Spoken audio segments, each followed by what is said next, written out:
महामंडळावर शिंदेंचेच नेते भाजप आणि अजित पवार गटाकडून अद्याप नियुक्त नाहीत। सिरसाट सिडको हेमंत पाटील हळद संशोधन केंद्र तर अडसूळ अनुसूचित जाती जमाती आयोगाच्या अध्यक्षपदी। जरांगे रात्री 12 वाजल्यापासून उपोषण करणार, सरकारला आता शेवटची संधी, मागण्यांची अंमलबजावणी करा। ओबीसी मधून मराठांना आरक्षण देण्याच्या मागणीवर जरांगे ठाम। एसटी आरक्षणाची अंमलबजावणी करण्यासाठी धनगर समाज आक्रमक, पंढरपुरातील राज्यव्यापी बैठकीमध्ये संजय चौगुलेंकडून विष पिण्याचा प्रयत्न, चौगुलेंवर खासगी रुग्णालयात उपचार सुरू।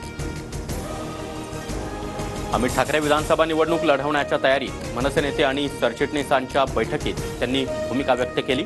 माहीम भांडूप मागाठाण्यापैकी एक जागेवर अमित ठाकरे लढण्याची शक्यता।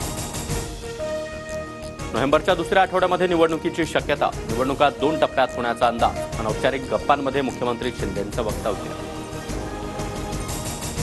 शिंदे गटाचे आमदार संजय गायकवाड यांच्यावर गुन्हा दाखल, राहुल गांधींची जीप छाटणाऱ्याला 11 लाखांचं बक्षीस देणार, गायकवाडांनी केलं होतं वादग्रस्त वक्तव्य। आरक्षण संपवण्याची भाषा करणाऱ्यांबद्दल केलेल्या वक्तव्यावर मी ठाम, माफी मागणार नाही, विरोधकांच्या टीकेनंतरही संजय गायकवाड यांची आक्रमक भूमिका। विधानसभेच्या निवडणुकीमध्ये महाविकास आघाडीच्या रेड्यांना चापकानं फोडून काढणार, सदाभाऊ खोत यांच्या वक्तव्यानं नवा वाद।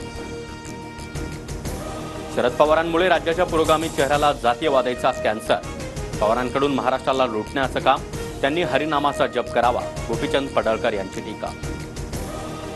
स्ट्राईक रेट आणि क्षमता हेच जागा वाटपाचं सूत्र, 8 ते 10 दिवसांमध्ये जागा वाटप, पत्रकारांसोबतच्या अनौपचारिक गप्पांमध्ये मुख्यमंत्री शिंदेंची माहिती। जिथे जो उमेदवार जिंकणार त्यांचा दावा, जिंकण्यासाठी लढणार हेच सूत्र, 70 ते 80% जागा वाटप पूर्ण, चंद्रशेखर बावनकुळेंचं वक्तव्य। शिंदे गटाचा गद्दारी, बेईमानी आणि भ्रष्टाचारातील स्ट्राईक रेट सर्वाधिक, संजय राऊतांची बोचरी टीका।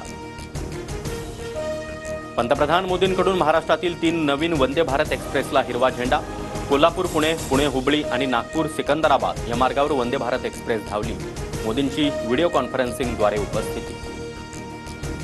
कर्मचाऱ्यांच्या पेन्शनला विलंब नको, पेन्शनबाबतच्या तक्रारीनंतर वित्त मंत्रालयाचे आदेश, कर्मचाऱ्यांना निवृत्तीच्या 1 वर्ष आधीच सर्व्हिस रेकॉर्डची तपासणी करावी लागणार।